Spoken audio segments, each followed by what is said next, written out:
It's Hi, live. everybody, and welcome to the Photographer Pros live chat. We're broadcasting live from the Center for Arts and Technology today, and this is kind of an experiment that we're trying with my final class. They've had to do a bucket list where they've picked some photographers and they've asked them some questions. So basically my own challenge was to find other photographers, and I decided to do this as a creative live event as well. So I have 3 photographers on here today who are going to be answering some questions, and I will introduce them to you in just a minute.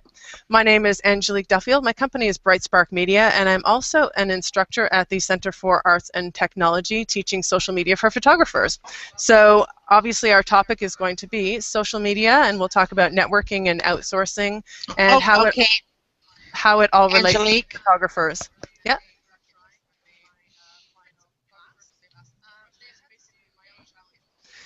It's So, it sounds like somebody has some extra yes, windows. It sounds like someone has some extra windows open. Can you guys all close down your YouTube and your Google Plus and everything and just have this live Hangouts window open, please? Otherwise, it's just going to play in the background. That's all I have open.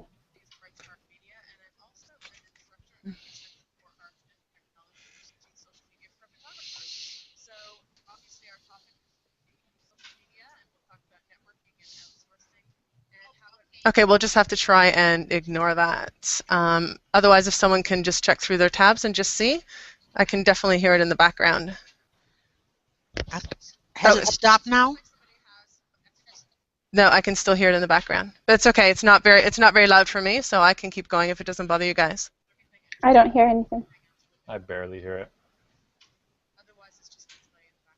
Okay, we'll just go ahead then. Okay, we'll just go ahead.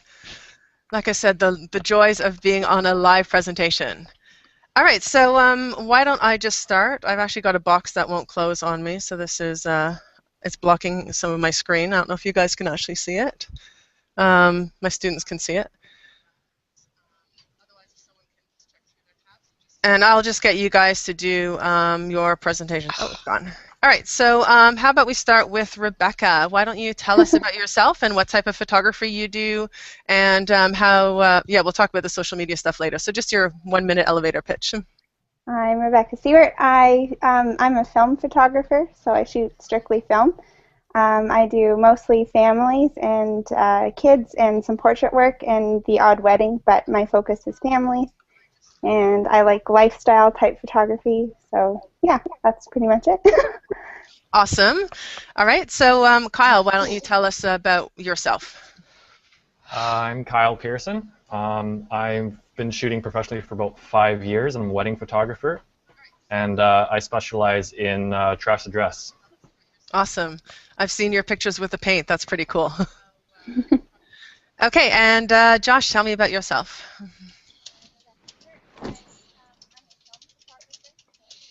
Uh-oh, I hear some typing.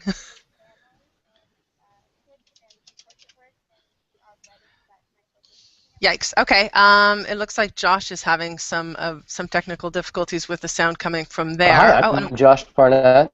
I have Barnett Photography with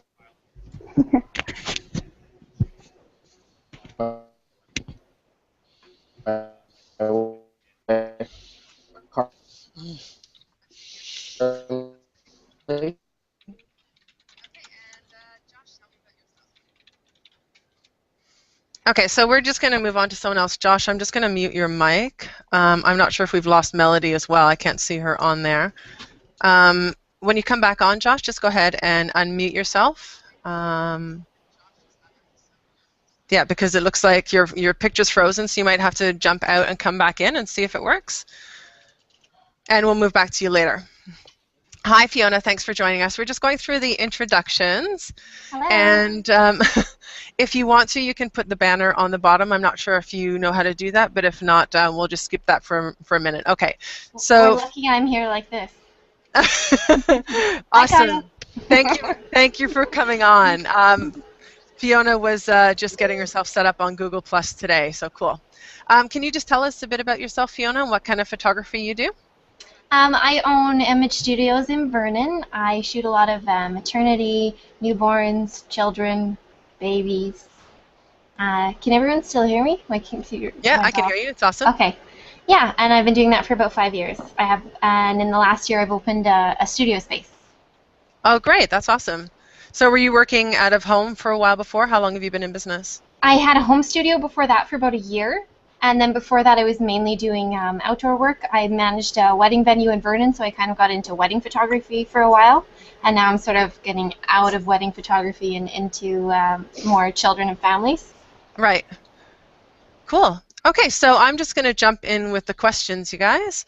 And why don't I just start with the easiest one? Now, some of you might have already answered this, but tell me how each of you got started in photography. If you went to college, university, or if you've just learned things on the fly, and basically what type of photography you do. I know one person here actually still does film photography, so that's kind of interesting. So who wants to start? Let me see. Oh, it looks like Josh is off the call for a minute, so he'll come back on in a minute. So let's start with you again, Rebecca. Just go ahead and tell us about how you got started. Okay. Well, my mom was actually a professional wedding photographer for 6-7 years. So when I was little, and she took a lot of pictures when we were really little as well. So I just kind of got hooked on by her passion for it. She took pictures of us all the time and always had her camera out. So that got me hooked really early on. I took 2 years of photography in high school, and that's where I learned all the darkroom stuff. And then I did a year at the university and just felt like I was pretty knowledgeable in what I was doing, so I decided to not finish my degree. And I started business, and that was just kind of how it all started. And my grandpa was into it too, so it kind of is just like part of the family. We've all done it, so it was just how I got into it. So, and I've been in business for about 3 years now. So. Awesome. And just to point out to everybody, we are all photographers here from the Okanagan, just for anybody who is listening live and wondering where we're all from. I'm located in West Kelowna, BC, and I'm teaching at the college in Kelowna. And when you guys introduce yourselves again and talk about your photography, just tell us where you guys are based, okay? So why don't we go with you, Fiona? Why don't you go next? I actually have a similar story to Rebecca. My mom was a photographer also. She was a photographer in Ireland, actually. We moved to Canada when I was 6, and always taking photos. And I think I got my first film camera when I was 12. And then I kind of got away from it for a few years. I had a lot of the small little pocket cameras. And our house actually got broken into, and they stole all my pocket cameras.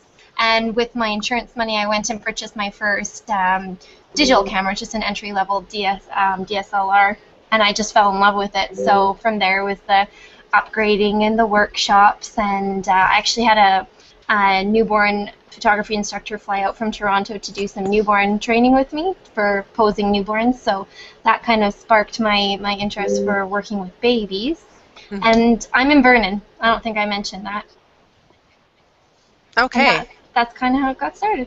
Cool. So we've got all different types of photography. That's awesome. And I worked with Kyle a lot. Thank you, Okay. Kyle. I think I did a lot of second shooting with Kyle for about 2 years because I was managing a wedding venue and quite interested in photography, but I didn't have the skills to shoot weddings on my own. So I did a lot of second shooting for Kyle. Okay. Okay, Kyle, so tell us how you got started in photography. Back in 2006 is when I bought my first camera. I moved to the Okanagan. I just threw everything in my car and moved here. And because I didn't know anybody, I got a camera and started taking photos of the landscapes just for something to do as a hobby. And eventually some coworkers noticed some work and started asking me to shoot some stuff, and that's how I got my first wedding, and it's a referral after referral for that. Great. And now you are doing some work for Gary Fong, who's been a huge wedding photographer in the Okanagan for a number of years. I know he hasn't been doing weddings much for the last 10 years. He's been selling his own flash products that some people might even know about or use. And what are you doing for him now? I'm working with Gary, helping with some educational videos as well as online marketing for his e-commerce store. Cool. That's great. All right, so I don't see Josh back online, so we'll just leave him out of it for the moment. So where did each of you learn photography at? Did any of you use darkrooms at all before? Have you had experience using film photography, or did you all start kind of in the digital era? Fiona, why don't you start for us? I haven't really used film since I was a kid, and I got it developed at London Drugs. Okay, and Kyle, do you pretty much use only digital? Yeah, I've never touched film or never been in a darkroom. That's what a lot of the students are like here too. But Rebecca, you use only film, don't you? Yes, my mom used to do darkroom stuff, and when we were growing up, she didn't do it, and then so we got our stuff developed at the professional labs. And then in high school, I took 2 darkroom courses and got addicted to it. So the year after I graduated, I spent that entire year in the darkroom just figuring things out on my own. My photography teacher just charged me a small fee, and I was able to use it even though I wasn't in school. And so, yeah, and then I tried digital, and I honestly didn't like it. So I stuck with film, and I don't know if anyone knows John and Jenny Adrian of Adrian Photography. Yeah, I know. When I wanted to start my business, I was like, do I shoot film? Do I shoot digital? What do I do? And they really encouraged me to stick with film. And so, because I didn't even like digital, so I stuck with it the whole time, and I tried digital out, but didn't like it. So I've stuck with it since day one. Oh, that's cool, because that's a great niche for you. Do you find people are really receptive to using a film photographer instead of digital, because not many people are doing it? It depends. I think it's more of a style thing than anything, like what style of photography you're attracted to.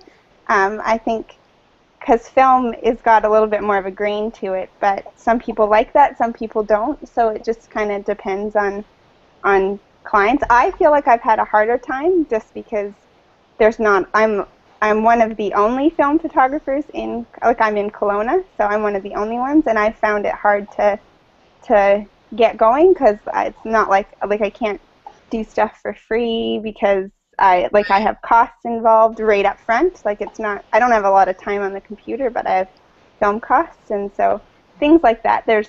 My prices are a little higher than the average photographer because of that. So I think it's been a little bit harder, but it's getting busier and busier with every year I've been in business. So great, that's really cool. Mm-hmm.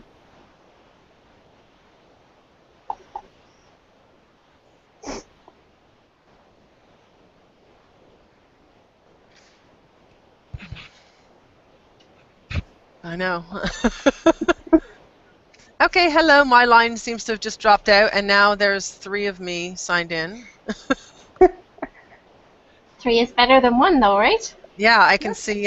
Melody, that looks like it might be you trying to come in, and it's actually closed my thing on the... Yeah. Yeah, okay, so we're back on video. Okay, so we'll just leave it like that for the moment, and we'll just continue. I have no idea what happened, but I can see other people randomly dropping off. So we'll just keep going. Like I said, the joy of doing something live, and now I've got a different video camera on than I had on before. This is so weird. Oh my god. Okay, so God, now this one's really close. Okay, I'll go on with the next question. So, how important do you think social media and blogging is for photographers? Now, Kyle, I'll start with you because you are doing the social media marketing for Gary Fong and probably for yourself as well. So, tell us about that. I think it's really important.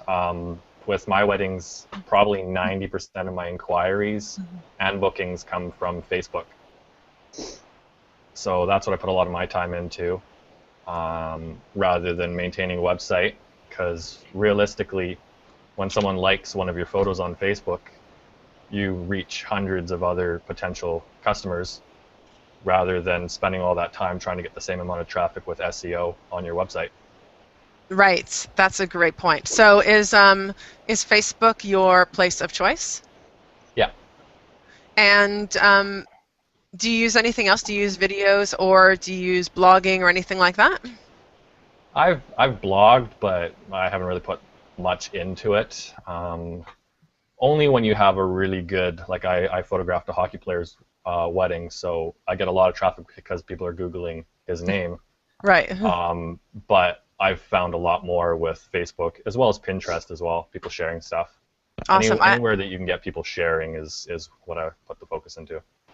Right. I haven't actually started using Pinterest yet, but it's definitely on my agenda for the future because I know it drives a ton of traffic and it's a surprising place to get traffic from people. Oh, yeah. Okay, so Joshua, welcome back. We've had our own technical difficulties while you've been gone. So we already talked about how, well, actually, since you've missed the question, why don't you tell us how you got started in photography and if you've ever used a darkroom or if you've always been a digital photographer? Okay. Yay. So I got started in photography by marrying a photographer. My wife Carly started her university degree in 2002, and she graduated in 2008. Then we got married, and we moved to Houston, Texas together. And it was then that I was surrounded with all of her gear, both film and digital. But I picked up the digital camera and would just do my own personal photo walks around downtown Houston, taking pictures of buildings, sneaking shots of people, whatever I could find. And I would bring them back, and I'd load them in, and she would say, "That's good, that's good, that's no good, that's no good, that's potential, that's no good, that's good." And so out of like 300, I'd have 3 that were good. And so she taught me everything about composition and all of that sort of stuff. And then whenever we moved to Canada, that's whenever we got into wedding photography, and which is what we do now. Right. So I'm not limited to just second shooting. That's not what I do. We both primarily shoot, I should say. The answer to film photography is no. I spent a lot of time in the darkroom with her while she did her schoolwork.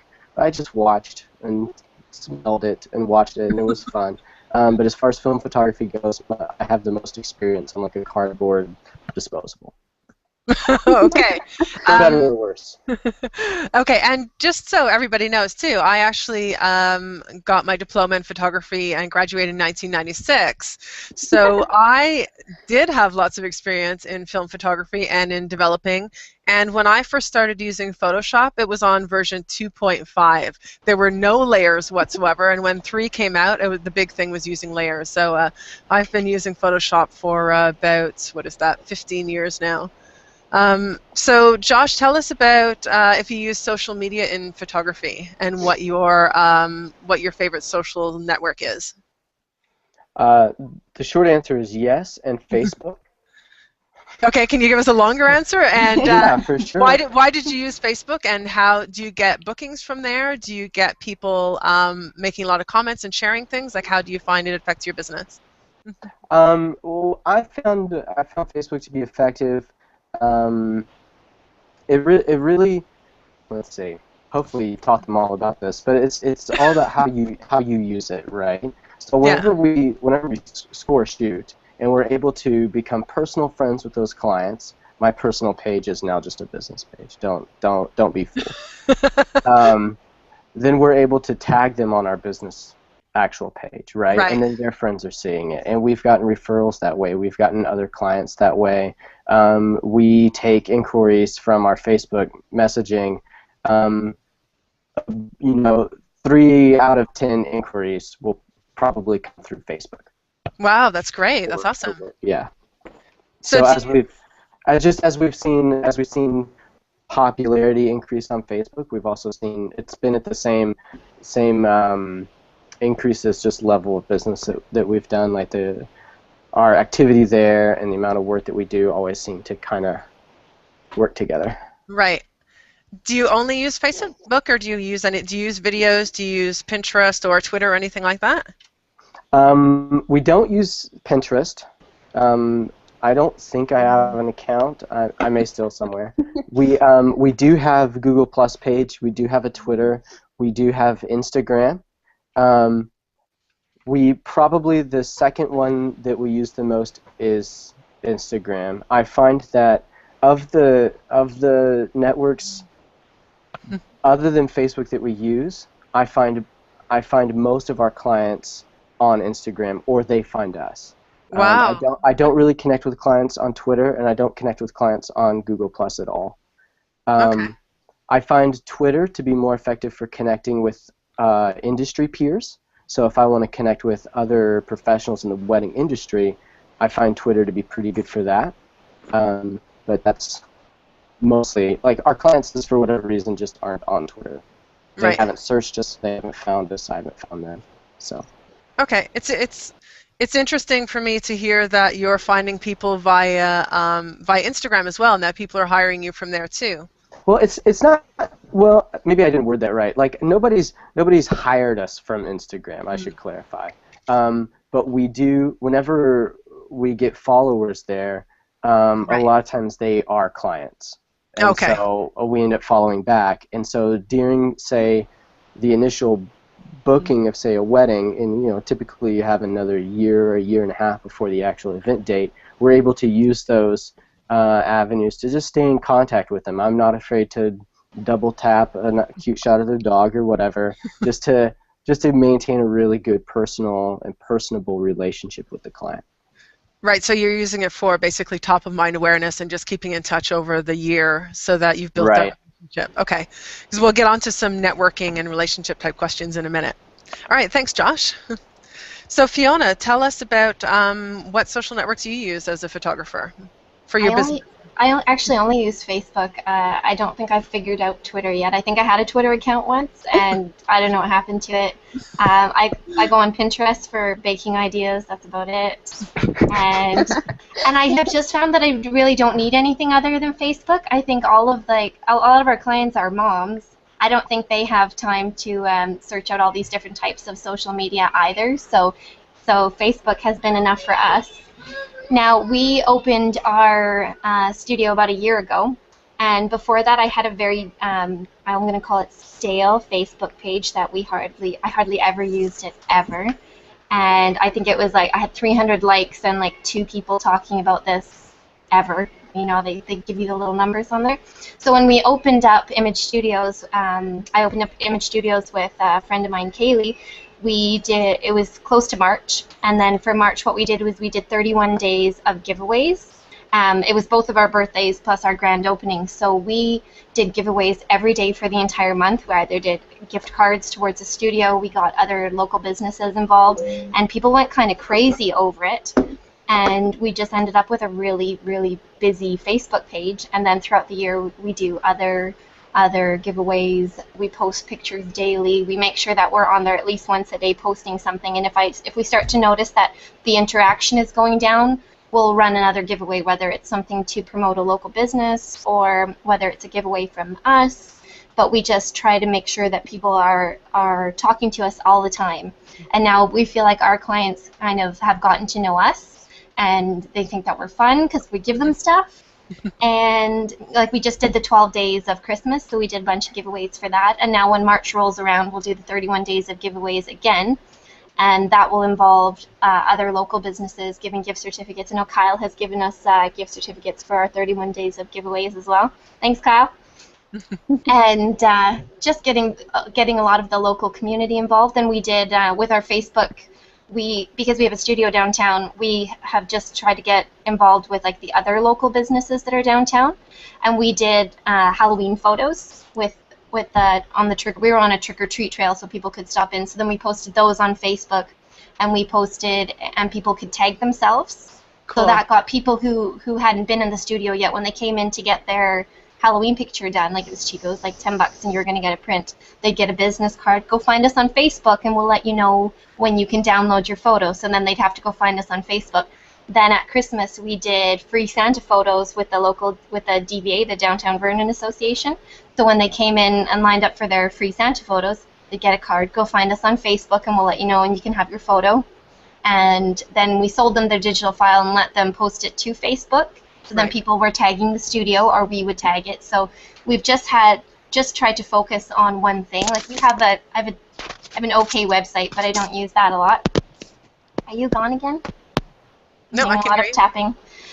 So yeah, we've just tried to make sure that people were interacting with our Facebook constantly. And we've done other few things, like we're running radio ads right now, and we made sure that our Santa photos are going to be in the newspaper this Sunday. Mm-hmm. So I kind Yeah. of don't know anything about social media at all. I just know to keep interacting with the people.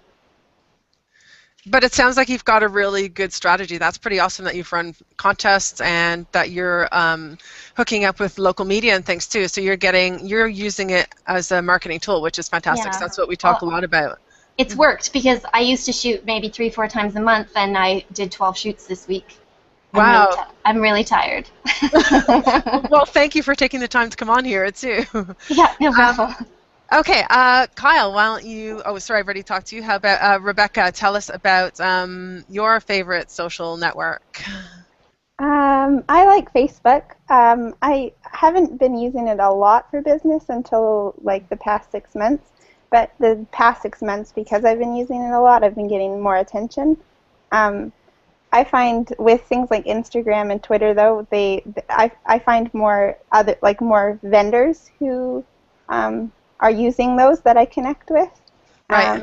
I get most of my referrals from other photographers or other vendors, so that's why I haven't used social media as much. But I've been trying to branch out of just getting referrals from vendors, so I've been trying to up my social media work stuff.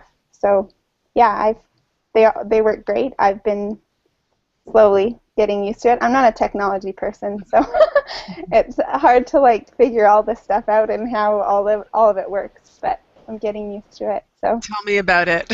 Technology is the bane of my existence sometimes, even though I'm using it all the time. So, you said you only use Facebook, and you're using it to connect with vendors. So you're really using it for networking as much as you are for top of mind awareness and connecting with your clients. Is that right? yeah, I use Instagram and Twitter as well, but both Instagram and Twitter, I find I get more connections with vendors than Facebook. That's Great. Okay, Yeah. good to know. Okay, so Kyle, did you actually tell us which social network you use? Sorry, I can't remember if you'd answered that question already. Yeah, Facebook. Okay, perfect. Your answer was short and sweet. Yeah.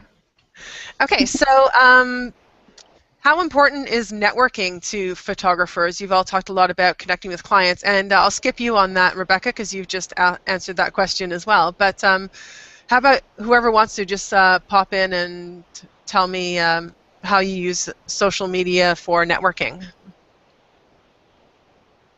Anyone? Yeah, I can say for us, we use it to connect with people that are in our industry, whether they're like in the wedding industry, whether they're planners or cake designers or what have you. So that's been being able to reach out to them, to like their pages, to just like things that they post, to comment, to become friends, just to get them familiar with our work, and to see that hopefully agree that what we're doing is high quality and end up on their list of people that they refer and prefer. So we have seen, especially in the last year, a lot of our work come from other wedding vendors who have said these are photographers you should look at, and being on those lists have been very important to us. Awesome. As we've built up our client base, and now we're starting to see a good mix of client referrals mixed in with industry professional referrals, which is good. Great. Fiona, do you have an answer to that? Do you use it for networking as well? A little bit. I think mostly just for referrals, for if somebody has gotten a request for a shoot but they can't do it. So we've got the Okanagan Photographers Facebook page.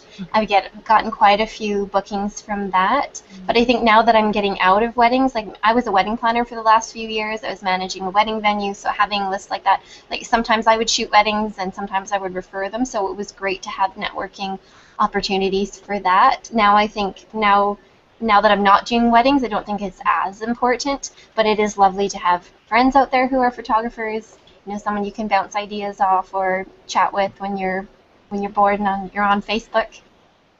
But yeah, getting out of weddings, it's probably a little less important to know who all the vendors are and all that.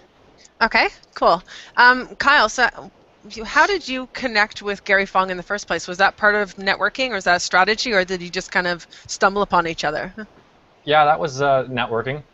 I found, within the weddings and any type of photography, building a relationship with other photographers and others in that industry has really helped, because you never know when you'll need help or when you can help someone.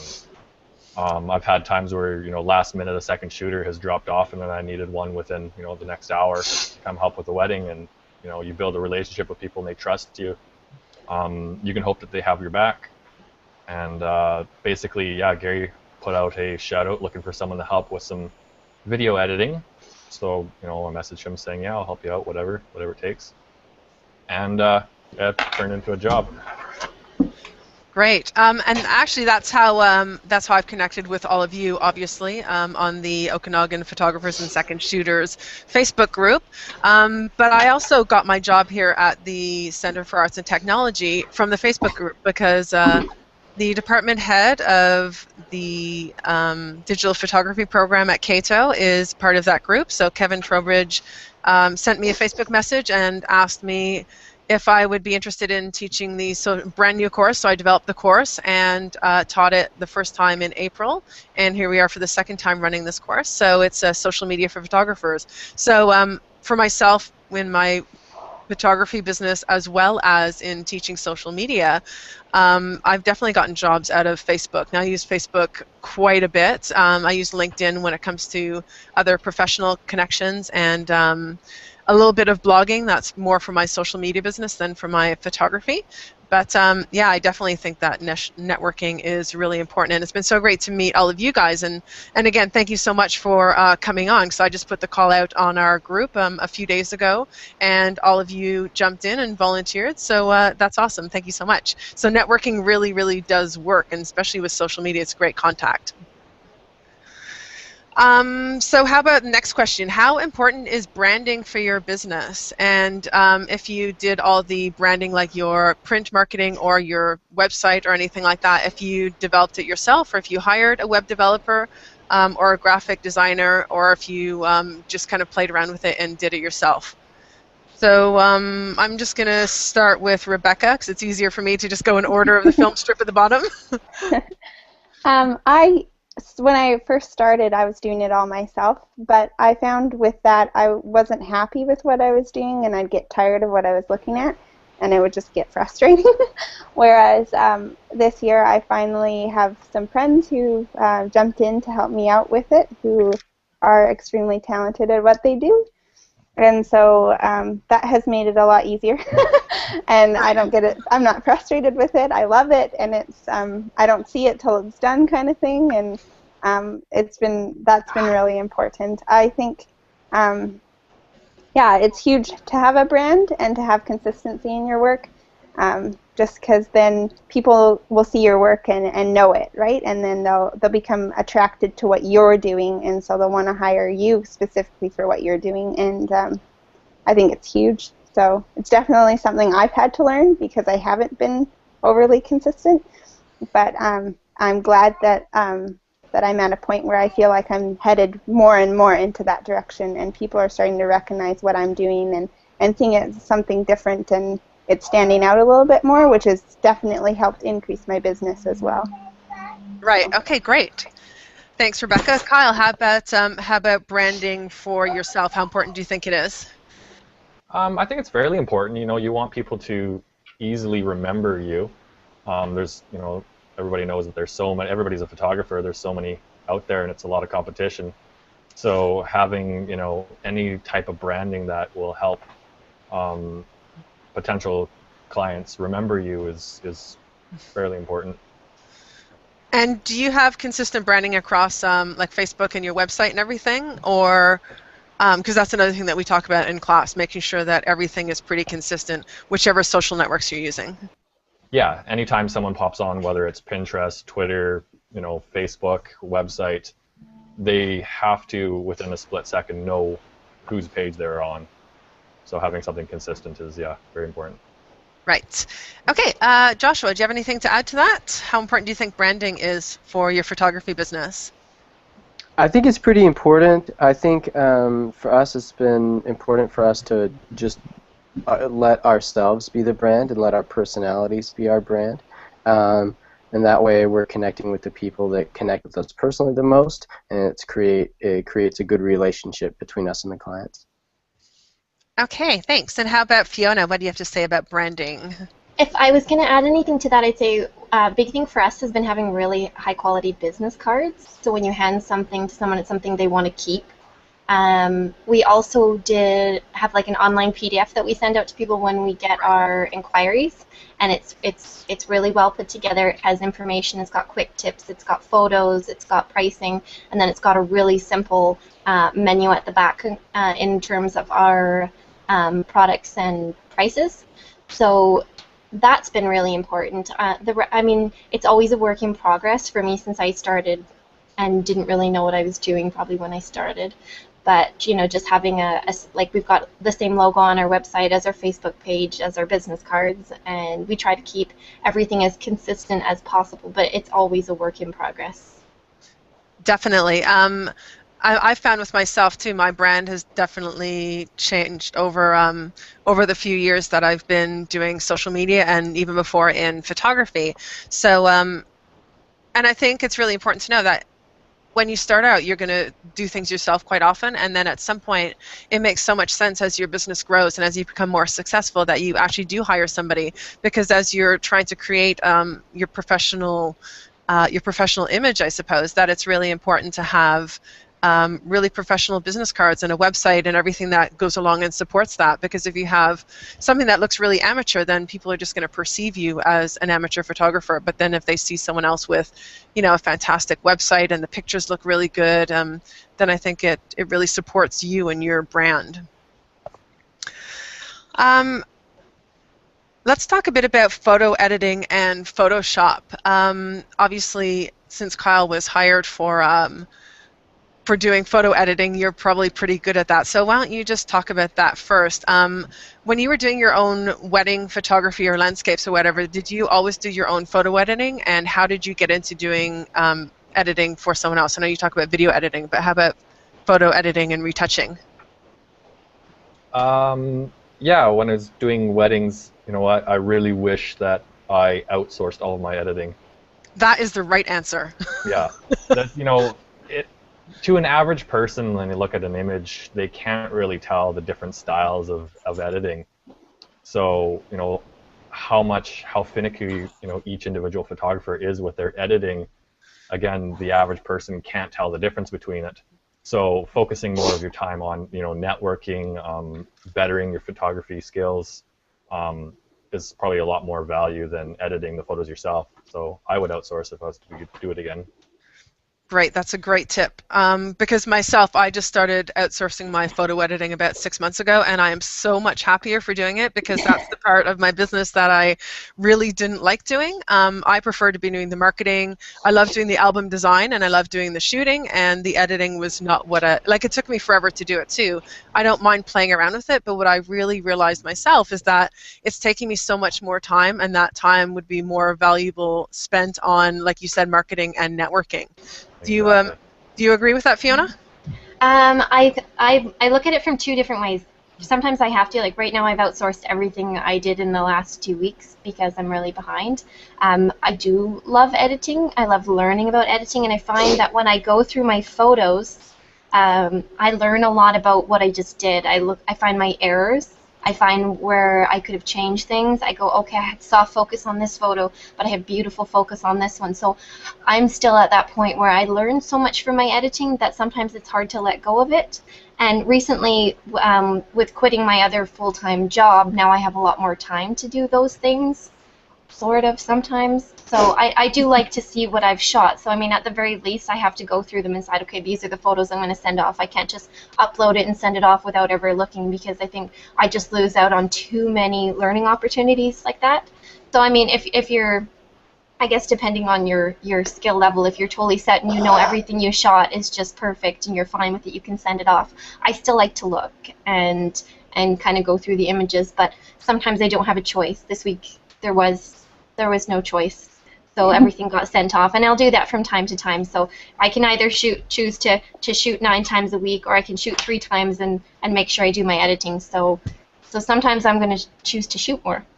Right. It's especially at this time of year, that makes sense. So who do you outsource your work to? Is it somebody locally, or is it something on Odesk? Somebody locally. I wasn't super pleased with some of the places. I did some outsourcing through somewhere in the States, and I wasn't super pleased with it, especially for what they were charging. I knew that it took like a millisecond to do the things they were charging me $1 for, so I'm like, no, that's not going to happen. So.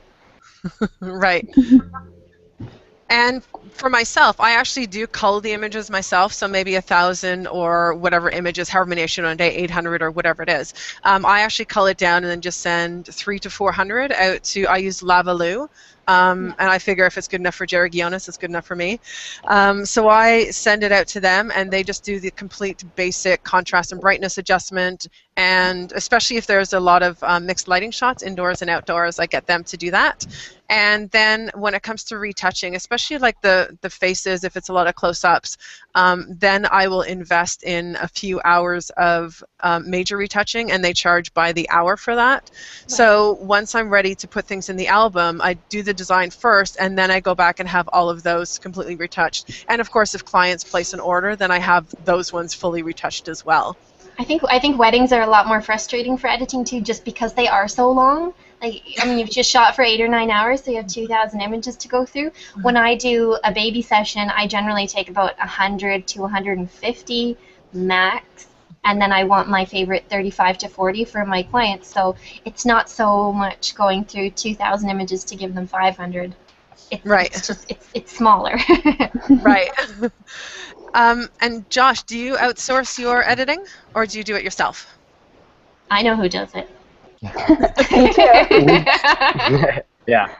We do it all ourselves. Carly does it mostly. I will say this is we almost never use Photoshop. We use Lightroom for all of it. Between the two of us, it's easy for us to come home from a full-day wedding with 4,000 plus images. So I think what's been important for us is just systemizing. We edit in batch. We try to shoot as close to perfect in the camera so that we're not moving a bunch of sliders for every scene, and just getting it done as fast as we can. We've never outsourced anything. Right. I think the other thing I want to mention too is that I know how to do the photo editing myself, and I do most of it as well in Lightroom. And because I know how to do it myself, I think that is really important. Then you can actually give the instructions to somebody really specifically what exactly you're looking for. So I think it does help to know how to do it instead of just outsourcing it. And same with pretty much anything that I outsource in my business, whether it's research or video editing or all of that stuff. I already know how to do it myself, but I know somebody can do it much quicker than I can. And for me, it's the difference between doing it as a hobby or doing a project. Like if I really want to do something. Uh-oh.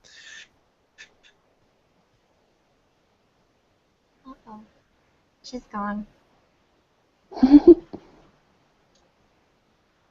Oh, you're back. Hello again. So yeah, for the second time we dropped out. I don't know what exactly you guys stopped hearing, so I'll just kind of go back and say. Yeah, for my photo editing, I think it's really important to know how to do things myself, and I do the same with video editing and research and social media and all the admin tasks. Outside of bookkeeping, I had brief bookkeeping and was so glad to get rid of it. That's the very first thing that I couldn't wait to get rid of. But I do know how to do everything myself, so it does mean I can actually communicate with people and describe what I want them to do. Mm-hmm. All right, so we're coming down to the last question. If you had one piece of advice to give to new photographers starting out in photography, what would that advice be? Or if there's something that you, when you first started in photography, if you would change, or if you've kept things from there, or if basically how your workflow or your photography or your systems, or anything has changed from when you started to what you're doing now? Rebecca. I would say the number one would be to put value on what you're doing, even if it's portfolio building. I think it's important to charge something for what you're doing so people don't expect to get free from you all the time. When I was first starting my business, I did a lot of stuff for free. And with film, that ends up costing more. And then because of that, a lot of those people that I did stuff for free kind of almost expect a deal or a discount anytime they come to me now. And I've just had to put my foot down and say, you know, like, that was for portfolio building. That's not my normal pricing. That's just kind of what I have to, like, I just have to be firm on that. And so I think coming into it just now, to even just like charge someone $20 or something just to put value on what you're doing, so that you don't get a lot of people asking for deals all the time and wanting free stuff.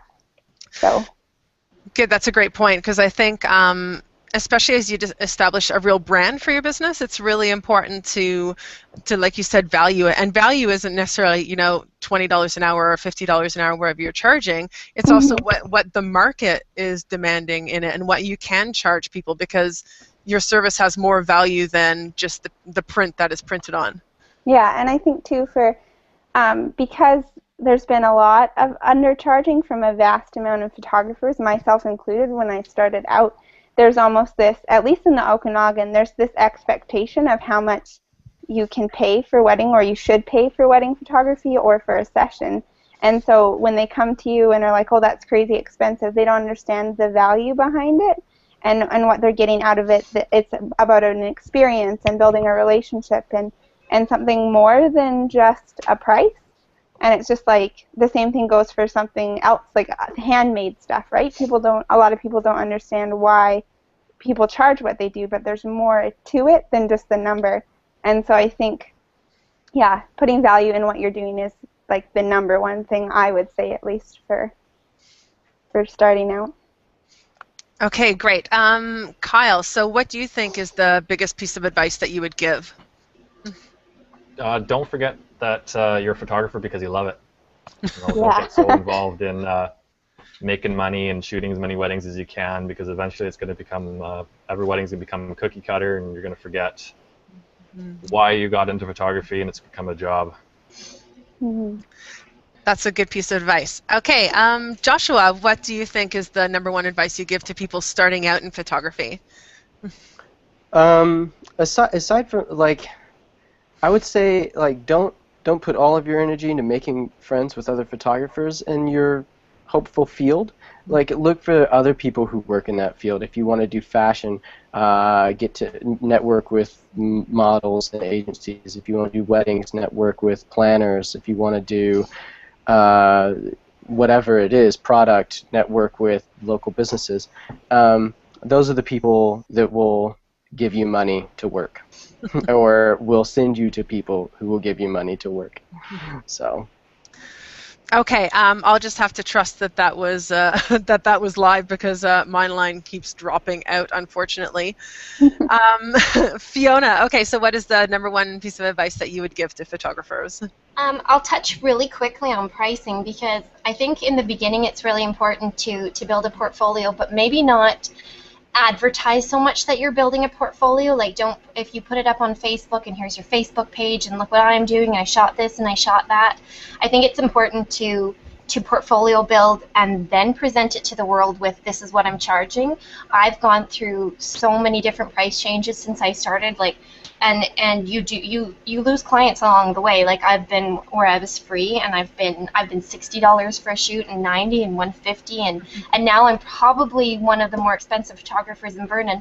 And for family sessions and whatnot, like, we do sell some bigger packages, but you lose clients every time you jump pricing. Like, you can't be afraid also to lose those clients. Like, when we opened our studio downtown a year ago, now I'm going, okay, I have studio rent, I need backdrops, I need furniture, I need a new computer, I need this, I need that. And I was terrified to go from one price that I was used to, that every time someone contacted me and I gave them my price, they would book me, and it was comfortable. It was so comfortable. And then we were tripled our price, and it was terrifying. And the first inquiry that came in, and they didn't book, and the next inquiry didn't book, and the next inquiry, and my old clients were getting a hold of me going, oh, what do you mean you're not charging $200 with all my pictures on the disc anymore? That's what I want. Well, we can't do that anymore. So we kind of gently let people know, you know, we're going to do a grand opening special, which eased them into it. And from there, I just had to get used to my pricing and be very confident in what I was charging. And we get it. It's very accepted now. When we send out our prices, people either say, oh, sorry, that wasn't in my budget, or that works great for me. And clients are now telling me, okay, well, we see the value in it. One time I had a client say, oh, I just love your pricing so much. And I turned to her and I said, yeah, but the thing about my pricing is that I'm not doing you any favors, because now I, as a client, I can't, like, I knew her quite well by this point. I had done a lot of photo shoots. I said, I can't afford workshops. I can't afford new lenses. If my camera breaks tomorrow, I'm screwed. I can't replace it, because I'm earning enough to get me from week to week. So to make a jump to being able to have it be profitable, to write down all of what your expenses are and not just go, oh, I just did an hour shoot and I gave them 20 images and I made $500. That's awesome. I need to remember that my new computer is going to cost me $3,000, and, you know, I have to have a cell phone, and you have to be very aware of what your actual costs are, and then figure out, am I making any money at this? So that's my one thing there. And my other piece of advice is, sometimes people won't be happy with your photos, or they might have an issue. Be gentle on them, because they're the ones who are going to tell other people. Like if they say, oh, did you have another picture of my child smiling? Don't go straight to, oh, I'm going to be irritated now because this person's asking something extra of me. If you take the time to go that extra mile and say, okay, I'm going to go through your photos and check, did I get another picture of your child where they were looking at me? They feel like you took care of them. And if you are able to find that shot and send it off to them, then they're happy. If you can get their prints back to them fast, then they're happy. If they're trying to book in for a weekend and it's short notice, but you can fit them in, then they're happy, and that news will spread faster. So it's a delicate balance of not letting people walk on you, but making sure that you take care of the people that hired you, and do what they asked of you. And that's been really great for us, because people tell their friends that they got great customer service from us, and that we were fast with their pictures. Like it didn't take 6 weeks, it took 2 weeks, or on a good week it took 1 week. So the customer service end of it is so important. Mm-hmm. If you take care of those people, they'll come back again. So that's my 2 cents. That was really good advice, actually, because I think people really forget sometimes about the customer service, and that once you do raise your prices, that it does establish a baseline, and people who've used your services before are just going to keep recommending you, and it's a really good way. Like you said, it's really hard at the beginning, and there are so many. I think I threw up the first time we were like writing down the numbers. I'm like, what? I can't charge this. No one's going to pay me this ever. I didn't have the self-confidence, but I was teaming up with someone. It was a lovely balance of someone who was coming from Edmonton, used to charging a lot more, and going, you can charge more than that. And I'm going, no, I can't. And she's going, yes, you can. She had to bring her rates down a little bit coming from Edmonton, but I had to raise mine, or there was no way I could have a studio space, and there was no way I could have lighting, and there was no way I could quit my other job. So right.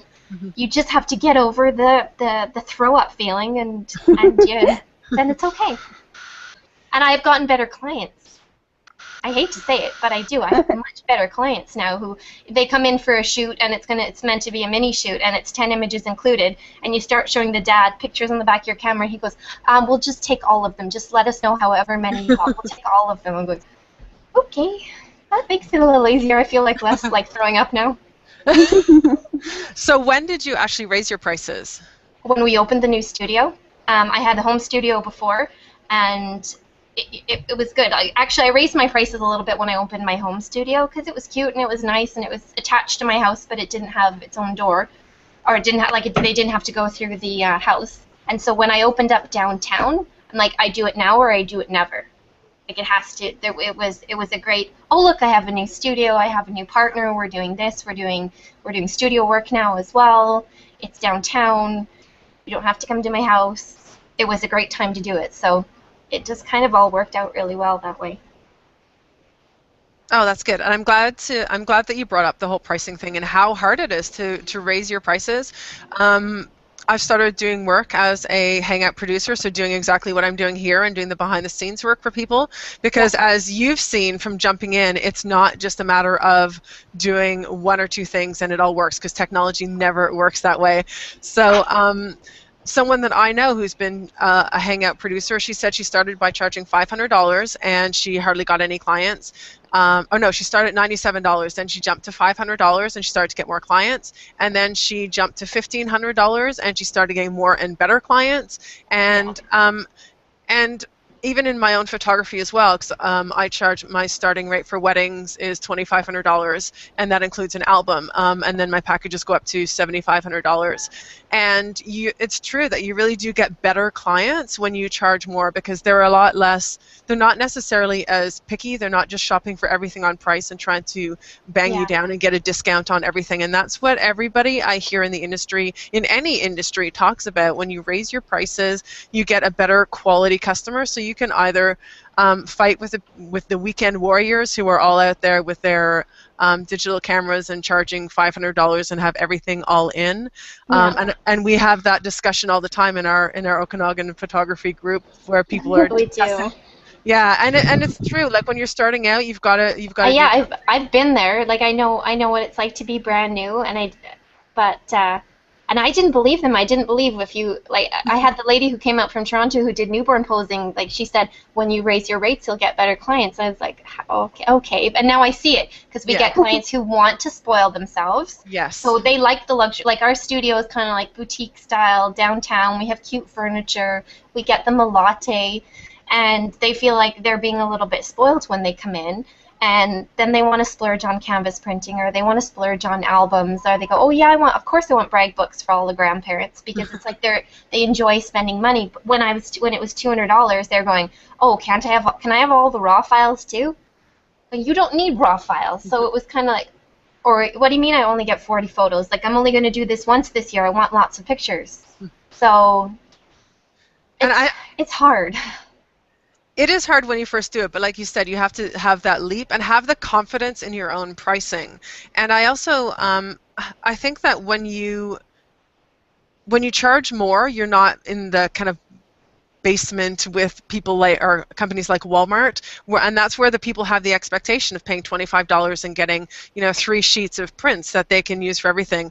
And even if people they might do that for their annual pictures, but then if they do something special, they're going to invest the money and they're going to spend more on canvases and albums and things like that, whether it's weddings or landscape photography or whatever it is. Yeah. And then being consistent as well. Like, I had someone contact me today for photos over the holidays, and I mean, our packages started about $500, and she's like, oh, that's way above my budget. I was hoping to spend around $350. So your gut all of a sudden goes, oh, I can make $350, and you can go, no, I don't need that. I'm busy enough, and then you refer them to someone who you think charges $350. That's a really good point, actually, that you can actually refer to other people who are willing to do it. Totally. I have no problem with referring to other photographers. I think Kyle, do you oh, sorry, did you have something to say, Rebecca? Oh, I was just gonna say in regards to that too. Even I shoot just a few weddings a year. Like last year, I just did 2. But this year I have one in August, and they booked my base package, which is $3,000, is the lowest you can go, and for me, and they're the best clients I've had yet. So it's like, as soon as I went to that $3,000 mark, it's I feel like I have one client for next summer so far, and I'm fine with that. But they're like amazing couple, and they're from Europe, and it's just like even though they're all the way in Europe, we've developed a really great relationship already, and they booked me a month ago. So it's I've been able to get into a different market too, whereas I don't think normally I would have been able to book someone if I was lower. Like, it seems like people who come from out of town are willing to spend the money. So if you can get those out of town clients or the higher end clients, it's like, well, they just spend it because that's what they do. You know what I mean? So, that makes it easier too. They just want to spend it. I find too, trying to be a little bit more like specializing in one area. Like, I've done weddings for a few years, and I have not fallen in love with it. I can definitely shoot a wedding, but I have not fallen in love with it. I think just the process of being there all day, and I think it's just too long for me. So I'm trying, like, now next year I've just got a couple weddings to shoot. I handpick those clients. They are really sweet couples. You know, they're not like, oh, I want 10,000 photos, and they're not showing me their list on Pinterest. They just want lovely photos of their day. So I think it's actually better to be known for something, like right now with our studio being known for children and babies and like maternity clients. I think it's just better not to try to do everything. I think that's true. I think it's really important to have a niche, because people always say about doctors, you can walk into any clinic and to have a GP, but it's the specialist, whether it's a wrist surgeon or an allergist, they all have 6-month waiting times for getting in to see them. And it's the specialist who's going to make more money and who's going to have people lined up waiting to see you. Yeah, and then you spend more time perfecting your techniques with that kind of photography. So we spend a lot of time with newborns, and we spend a lot of time with children. And I knew children was a good fit for me. I'm an ACE. That was my first career, was actually taking care of children and like preschool. So I know that I can work with children. I know that I have good expectations of how they should behave. So it's been a better fit for me. And as much as I would like to be able to shoot anything and everything, I am more comfortable with children, therefore I can excel at it more. And if I'm focusing on one thing all the time instead of shooting something different every day, it becomes a little bit more comfortable in a good way.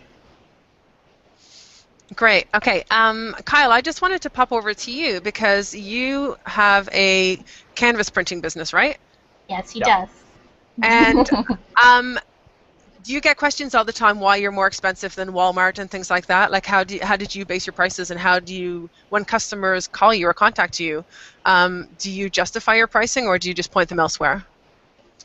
We actually haven't had really anyone compare our prices with Walmart, London Drugs, but as soon as they've touched one of our canvases, they feel the quality, they see the quality instantly, and it adds value right there, and no questions asked, it's done. And do you find you're getting a lot of work just from the other photographers, especially from like the Facebook group and everything like that? Because I hear everybody referring you as the best canvas people in the Okanagan. Yeah. In Canada. Soon. Yeah, if I didn't have my career in wedding photography, when we launched the business, we wouldn't be where we're at this year, our first year here. My networking and everything that I've had in the wedding industry has really helped grow the canvas printing business. And do you still run the magazine Engaged? No, that was done for a couple issues just to test it. I wanted to add that to my bucket list. I wanted to try publishing a magazine. Right. And it was fun. It was great. We had, I got to meet a lot of new people. Had a blast with it. It was just, the magazine industry, it costs a lot to print, and nobody's willing to pay for that kind of advertising. Right. Okay. Yeah. I think we're just going to wrap it up now. I'm just going to do a couple of just fun questions with you guys before I move on to everybody else's questions. Actually, no, I'll do the questions first. This is not Truth or Dare, right? I didn't sign up for that. No, it's not. It's not Truth or Dare, and I didn't give you the questions in the first place because I didn't want you to be scared by them. Okay, so I'm going to the Facebook page and I'm just reading off some of the student questions for you. So whoever wants to, just go ahead and jump in and answer. One of the students asked, which is your favorite lens and why? So that's Sheila asked that question. 85. 135. Mine's 135. They're jumping in. 85. I like the 85 for portraits at least. Okay. I like the 50 mil. Me too. I think I go depending on. I think I could live just having a 50 mil and a 135. Yeah, I have an 85 as well though, but the 50 mils on my Canon EOS 3 like 90% of the time. So. Cool. That's good to know. I just got the 135 probably just a few weeks ago, and I instantly fell in love with it. It was just so fast and so sharp, and we shot it was a family shoot with group shots with 17 people in it, and other than the fact that I had to stand really far back, it was perfect. Cool. Okay. So Kevin asked, what strategies do you find have been most effective for you in social media as photographers? So we've covered some of that already. If anyone has anything else to add.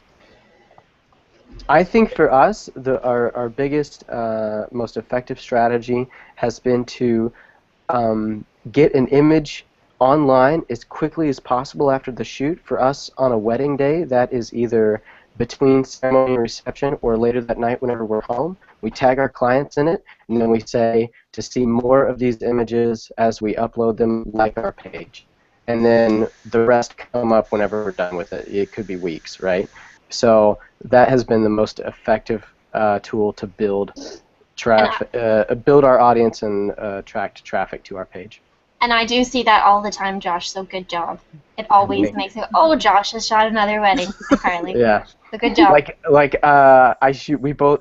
Carly and I both shoot with Canon 6Ds, and they have the Wi-Fi capability. So I've literally at this point gone from an engagement shoot and just gotten home, haven't dumped cards or anything. I pull an image off the camera with my phone, and then I just send it straight out of the camera to Facebook, just as soon as I can, and it works really well. And people love to see it while they're still excited about it too. So yes. Awesome. Because I shoot film and I send my film away and then I get scans a week later. I love that anticipation. So on Facebook, what I'll try to do after a shoot is just talk about the shoot and just kind of get people excited. And then even though it's usually a week to 2 weeks till it goes back online again, I still feel like it brings up a re-excitement of it, and people start to relive what happened 2 weeks ago. The excitement, the original excitement dies down, but then there's this new excitement that comes when the waiting for Christmas. Yes, and it's exciting, and people it's just it re-attracts them to the original day or whatever it was that I shot. So yeah. Oh, that's really cool. It's great that you're kind of making it into an event, even if people are just so used to having instant gratification now, and you've changed that by building the excitement into it as part of your marketing, I suppose. Yeah, and then usually within that next day, the clients will usually get their images, because I'll do the odd touch up to a scan that I get back, just because sometimes you'll get a slight color difference in your scans, just from picture to picture. It happens once in a while, so I'll just call through them. But then within the next day of getting the scans, the client gets them. So it's they're re-excited about the event, and then they get all their pictures. So it's it works. Great. Okay. The next question from Harvey: how do you ensure that your social presence has value to your current client base or potential customers, and mistakes that you have made that we as students should avoid? Oh boy. Well, let's start with the first part. How do you ensure your social presence has value to your current client base or potential clients? Do you want me to start?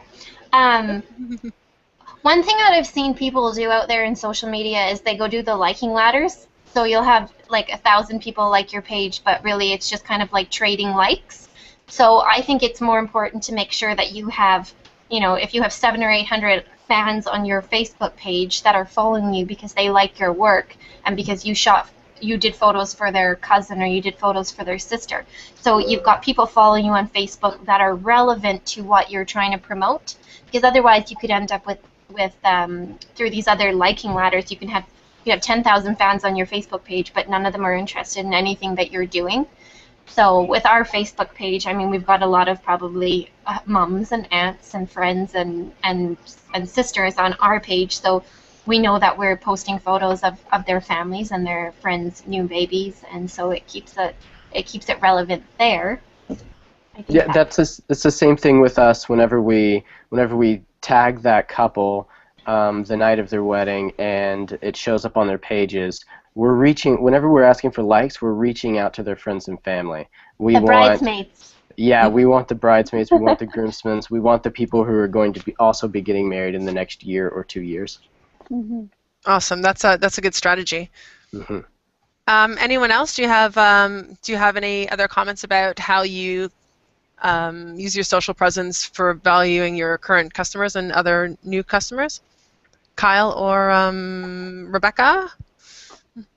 I don't Yeah, think so. being real.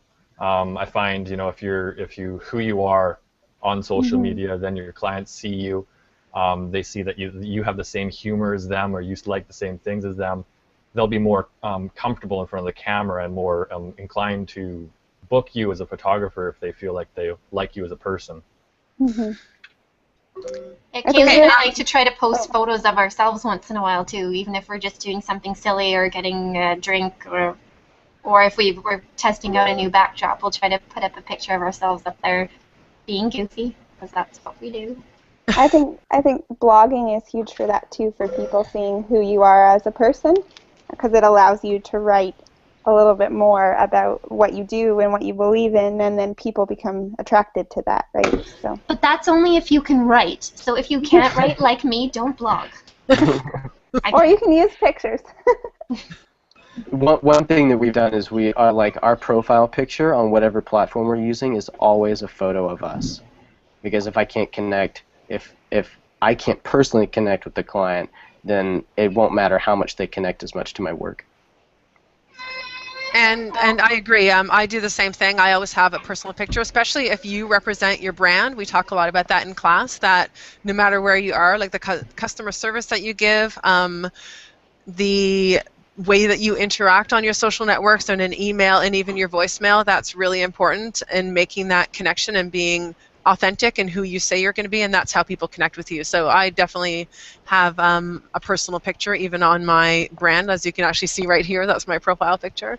Kaylee and I don't have a personal picture because we run the studio together and we are not a couple. So I don't Right. think it would work well for us. So we just have our logo, and then we change our cover photo. Just gets changed to different client photos. So Okay. I just think it would be weird for us to have a picture together. Okay. I don't know who would take it because. I guess that makes sense. Okay. So to the second part of the question, it was, are there any mistakes that you made that the students in this class should avoid in going out into the world of photography? I think for us, like personally, is maybe showing work that we're not 100% feel is our absolute best. Maybe that, But right? Josh, you probably didn't know it at the time, right? Because You as know your what, you're work probably builds, right. then you Like, look back and go, "Oh, that sucked." as I was formulating the answer, I was thinking, but I probably thought that was the best. I probably thought that Yeah. was these names, and it's not. It's terrible.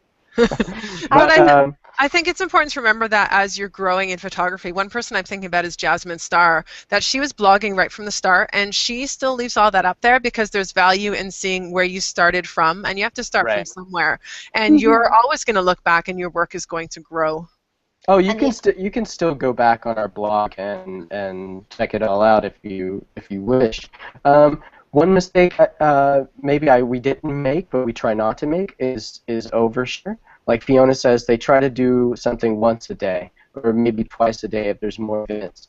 But we definitely don't. We don't try to flood anybody's feed.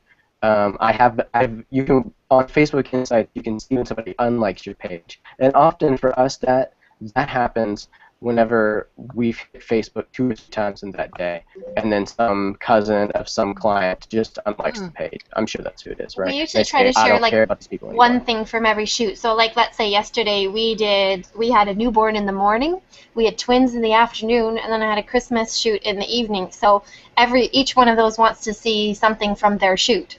So on a day like that, we might do one that day and then save something for the next morning and then maybe that evening. So it is spaced out. I think ours gets a little bit crazy when we're doing our giveaways, but even that's just one post at the beginning of the day. Then the next day we announce the winner, and then we announce the next, here's the competition for today, and it's a $50 gift card for this store. So yeah, definitely not flooding the page is a good idea. Okay, I'm going to move on to some other questions, and we'll wrap it up very shortly. Emma asked, what has been your most unexpected challenge for you to overcome as a photographer?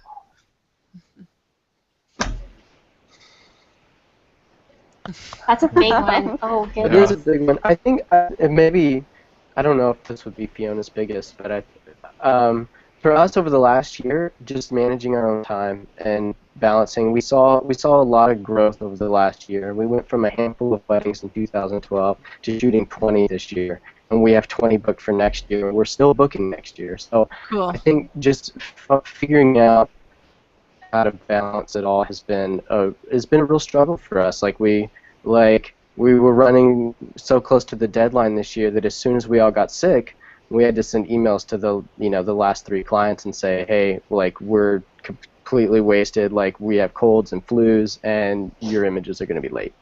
That's it. So it's just That's going to be, definitely a big one. yeah. That's huge. So just figuring out how to manage our time personal, how to manage it in business, and how to make sure that the client is getting everything that they expect and a little more in a very timely manner. I think for me would be saying no to something that's not necessarily I'm excited about. You know what I mean? Like to be okay with not taking something, even if it'll make you good money, if you're not excited about it. Because that's when photography starts to become a job and not a passion. And so I think to be willing to say no to something that's not interesting to you, because even for me, like, weddings are not huge for me. I get exhausted. I'm not super excited about them. I need my ideal, like, laid back client to be excited about a wedding. So I think I'm learning to say no to weddings, even though they would make me a lot of money. But I'm not excited enough about it to stick with it and do it full time. So I'm like revamping my entire business and focusing more towards families and portraits because that's what I love to do. And so, yeah, I think huge would be saying no. Be okay with saying no. I've had to learn that you have to relearn everything constantly. That you think you just when you think you've got it all figured out, You don't. you don't. Because I hate doing headshots, but doing headshots for people has gotten me family photos and newborns and all the things that I love. So there's the occasional thing that, like, I just got asked to do basically a corporate shot of like 6 people all together, which sounds dreadfully boring to me. But if I do it, like, it could work like with like headshots for dentists that has ended up getting me some really excellent clients. So, I hate having to relearn everything all the time. Okay. Jessica has asked, what has been the most rewarding aspect of your photography career so far? All the people that you meet. Yeah. And the wedding food. The wedding food. Yeah, the wedding food. Yeah. I don't get much more of that anymore. I've only got 5 weddings left. It's really rewarding to capture photos for people when they're very grateful. We did a session recently, and it was a group of 17, and the grandpa in the group has dementia, and during that shoot he kissed his wife, and we got a photo of it, and the grandmother was crying because she said he hadn't kissed her in years.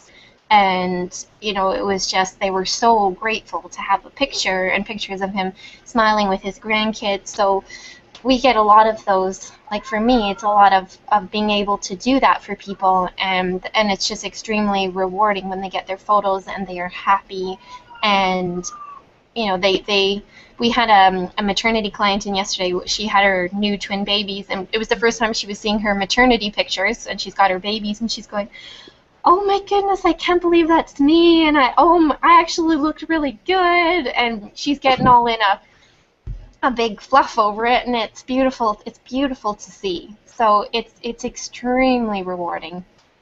Yeah, I would say the same too. Anytime someone sees their photos, and like a month ago I did a shoot of a girl who's 15 and super self-conscious of herself. She's been into a lot of bad things. She comes from a really rough background, and she's never liked a picture of herself.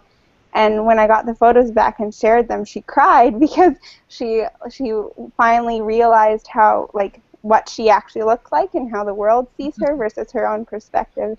And so for me, that was so rewarding. And also, uh, 4 years ago, I got to go on a trip to India, or maybe it's 5 now, and I brought a bunch of cameras and let the kids take pictures for the first time. And that, I would say, that's like the I couldn't do anything from now until then, like from then until now, that would measure up to the like gratification that I got from teaching kids, even though it was a huge language barrier. I got to teach them a little bit about photography, and they got to take pictures, and they loved what they were doing, and so that to me would be one of the greatest things. Oh, that's awesome. Someone has asked, this is Jackie, do you still have fun taking photos, or has it now become a job? And I think the answer is probably it's fun for all of you by the way you sound like when you're talking. It's never a job. Yeah. I love it. Love it. Take Love cameras it. everywhere. I hate when I can't take my camera. We went sledding last weekend at Silver Star, and I'm like, I can't take my camera because we'll be going really fast down the hill. It's probably a bad idea. So no, it has not gotten boring at all. But I think it's important to remember sometimes to shoot things because you want to, and not always a paid job. Like, I mean, I shoot my own family.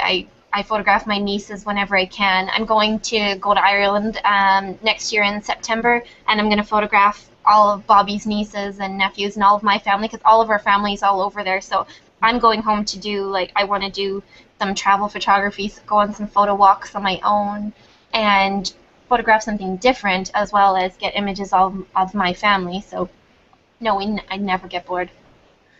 Okay, I get bored easily. I've changed careers like 3 times. So I had a daycare center for 5 years, and I was done. And I've managed a wedding venue for 5 years, and I was done. And photography is the only thing that's never given up on me. So I think too, it's important to know that when you're in business, there'll be days where you'll just want to quit it all. Not necessarily photography, but business, because it gets overwhelming. There's lots to learn, and so just to remember that there'll be moments like that, but to pick yourself up from those moments and let other people around you encourage you to move forward. So.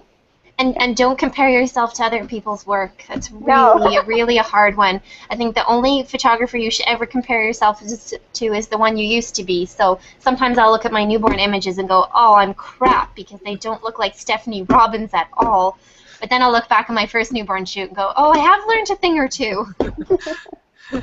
That's great advice. Awesome. Okay. This kind of leads into the next question from Pierre. In your photos, where do you draw your creativity from? Are you inspired by other people? Do you use Pinterest to look at other photos, or how do you get your creativity? I personally avoid Pinterest like the plague. Yeah. I do. High fives. Yeah. I do surf other photographers' sites, people that I really admire, whose work I really like. And maybe lighting or something like that will bleed into something that we're doing. Lighting is pretty standard anyway. But I think I find inspiration more in design. I like lines. I like to find interesting ways to do leading lines or interesting ways to show foreground. And so I let my environment inspire me. We don't have like a huge plan for every shoot that we do. Like, every wedding's a little different, every couple's a little different, and because we've just recently gotten so busy, so many of these venues are different for us. So I just like to look around and say, well, let's go over here, and I'm just inspired by what I see right then. And so that inspires me. I'd say the same. Definitely the same. Just be inspired by what you see, and when you show up, and be inspired by the interactions between a family, or the lighting that's happening, or the venue that you're at, or the place where you're doing photos. You should be able to draw inspiration from that, instead of going, oh, I saw this picture where they all held hands and they ran across the beach. I've actually stopped looking at other photographers' work just because I found myself trying to compare myself to what they were doing, and so as soon as I stopped looking at other photographers' work, I felt like my work has taken like 10 leaps from where it was, right? Like, it's just grown so much more because I'm drawing inspiration from what I see with my own eyes and the things around me and experience versus what everyone else is doing. So, yeah. I will say that anytime a client comes to us and they show us a photo that is part of their Pinterest inspiration, or this is the type of wedding photo that they want. They're like, can you do this specific shot? And I look them dead in the eye and I say, no. Like, I cannot do that shot. I have no idea what's going on for that person. Like, I will not try to copy somebody else's image. And what I say to them is I say, you know what, let's create the image that other people want to pin, that other people want to copy. Let's do something original for you. You can always, too, kind of take what they've asked for so that you're, like, being polite and, okay, this is what they requested. Like, I had a wedding last year where the bride just really wanted, she showed me a specific photo of the flower girl wearing must have been the bride's shoes, and she really wanted that picture. But you have to put, you can put your own spin on it, but still, like, you can't say, no, I can't take a picture of your flower girl in the bride's shoes because now I've seen it on Pinterest, and I know that's not what you meant, Josh. Sure. Yeah, so then we say, of course, so we get the little girl, put the shoes on, and then I hang the dress up behind the flower girl so that it's in the picture, and there's window light coming in, and then I tell the little girl just to kind of sway her dress back and forth, so then you've got some neat movement, and you get her giggling. Then you get your own picture. So. Right. So you definitely, it's not a great idea to just recreate something exactly, and you never will be able to. But if you can take their idea and put your own spin on it, then they'll think it was their idea. And then it's awesome. Okay, good advice. So Kayla has asked, do you regret not getting into the industry sooner? No. No. No. You all just came along at the right time. Yeah. At the right time. Absolutely. Okay, and how long did you wait before launching your website? That's from Curtis. Not long enough. At some point you have to. I have a big thing. Like one of my big fears starting a new business has been like feeling I'm 100% ready to present myself and my work to people. And at some point you just have to put it out there. At some point you have to say, okay, the links work. The pictures are there. I'm proud of what I've done. Here it is. And I agree because especially in my industry, there's a real, like as a social media consultant, there's more of a push to get stuff out there. And if you read the 4-Hour Workweek, I think it is, by Tim Ferriss, they talk about the minimal viable product. So get something out there and then just keep building it, because you can't improve it until you know what you need to improve. You can have all these guesses about marketing or about what your clients are going to like or how a course should work. But if you don't get it out there, you can't test it. It's all just stuff in your head. And you also have kind of an obligation to put what you are doing out into the world so that people can come and hire you. And if you don't put it out there, then people don't actually get to see you. Right. I just did it too soon. I think we did our first website within like probably 6 months or so of me wanting to be a photographer. Oh, like, sure. I can be a photographer. I did it way too soon. Yeah. Looking back, I'm going, oh, I should have waited like a year or two. But I mean, in the beginning, I was really excited about my photos, and it's just the way it was. I mean, obviously, it's worked out, but. I would also say local students, just build your website, be part of the Facebook group, and then post it and ask for feedback, and we can. Yeah. Like, we're happy to say, oh, the bio looks funny on my screen or whatever, and we can make sure everything works for you.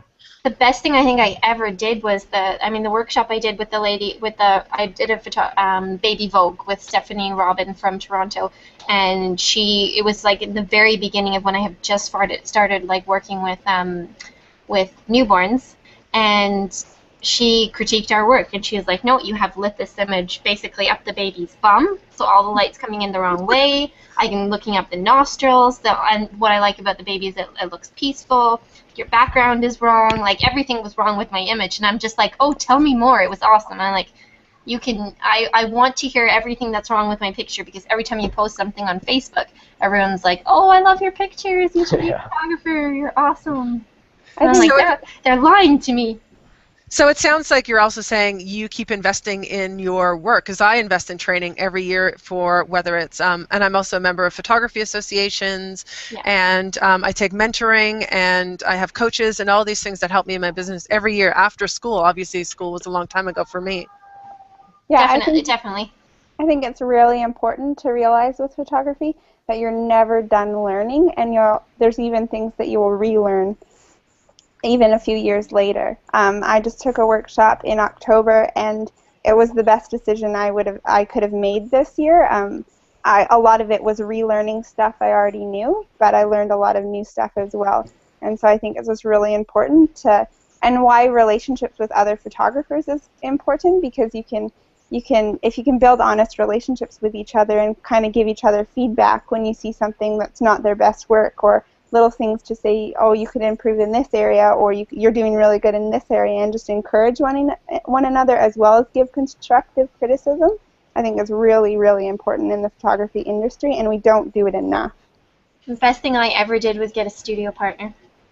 And it has just been fantastic. And I think some people kind of thought, oh, you guys are going to get together, open a studio, you're going to become each other's competition. But we have learned so much, and we've done a ton of shoots together. And so during those shoots, we could kind of work through certain things or just learn from each other. And our work just really improved, and more than I could have ever hoped for was just working with somebody else. Mm-hmm. And that's a really good point.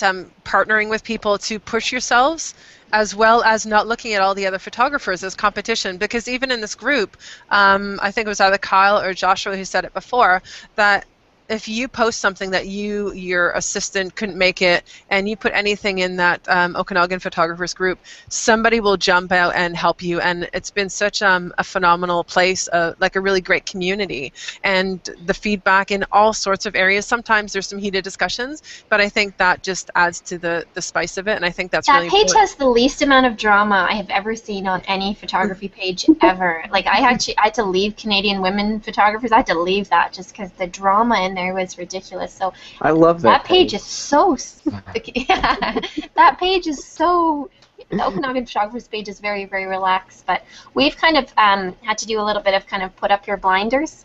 A lot of people, when I first got into photography, I had other photographers in Vernon say, oh, don't do it. There's so many photographers in Vernon already.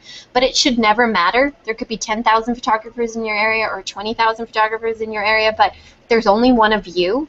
So if your work is going to be unique and you're going to stand out, then it shouldn't matter if half the population is photographers.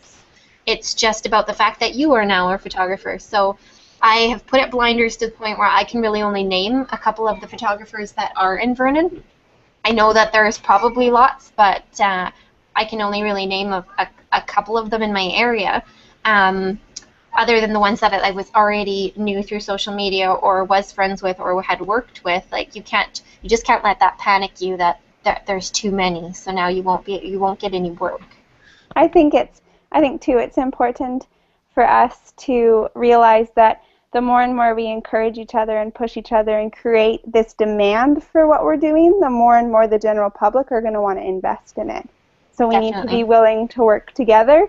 Rising tides raise all ships. To take away the idea of competition and just realize that the more and more our businesses grow, the more we can invest personally in other photographers in our area, as well as creating a demand for the general public. And the idea that it's supply and demand. Just like anything, you create a demand for it and people are going to want to go to it, and the industry will just grow versus being something that's competitive, right? So. Definitely.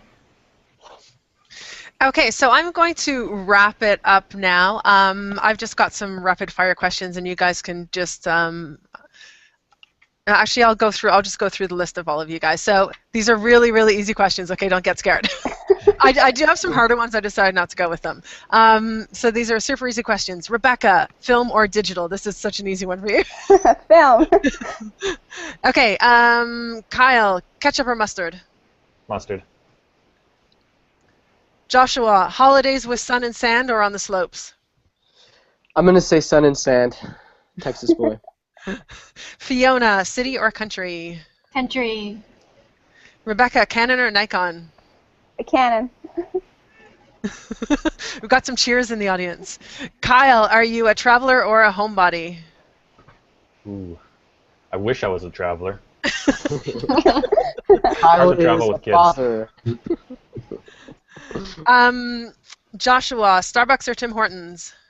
Both. Ooh, okay. Fiona, Batman or Iron Man? Iron Man. Oh, Batman. Yeah, he's cheekier. I like that. I'm an Iron Man fan myself. Okay, and here's the final question. You guys can all jump in. Calgary Flames or Vancouver Canucks? Neither. Neither. I don't watch hockey. There's not a single one of you watches hockey? No No. way. No. Oh I'm my Irish. God. Funny. I'm from Texas. True, okay. Okay, so thank you so much for being on this panel today. I think the students have probably learned a lot of it. Do you guys agree? Was it good for you guys? Thank you. And just in closing, if each of you can just say your name and your company and your website, maybe your Facebook page, where people can find you. Rebecca. I'm Rebecca Siewert. My website is RebeccaSiewertPhotography.com. And yep. Okay, Kyle. Yeah, Kyle Pearson, and it's kylepearson.com. It's Uvra. Sorry. He has to include his printing stuff. Oh, okay, yeah. They're photography students. They need to know this stuff, Kyle. Okay, canvas printing. Canvas printing is itsouvra.com. How did you come up with that name? Because I can't even spell it. The dictionary, we were looking for a different word for art, so oeuvre is French for art. A Oh, work okay. of art, a masterpiece. Awesome, cool. Okay, Joshua, where can we find you? Yeah, so you can find us at barnettphotography.ca or on Facebook, facebook.com/barnettphotographyca. Great, awesome. Okay, and Fiona. I am Fiona Forshaw, but I work with Kaylee Secretan, and we have Image Studios, so we're just on www.imagestudios.ca. And we're on Facebook, too. And is that Image Studios as well? Yes. Great, and I am Angelique Duffield. My company is Bright Spark Media, or you can find me at stylephotography.ca as well, and on Facebook. And thank you, everybody, for joining us today. I think it was great having you as a panel, both for the students and for myself as well. It's really interesting to learn from other photographers. That was fun. Thank you. I'm glad you Thank enjoyed you. it. So you guys can tell everyone when I'm looking for people to do this the next time how much fun and how easy it was, okay? Okay, I'm glad it worked out. Yeah, I'm glad it worked out too. So the link is actually on my Facebook page if you want to show that with on your own Facebook pages. And there's a recording basically on YouTube. I'll do some edits maybe later, but right now it's going to be just the live replay.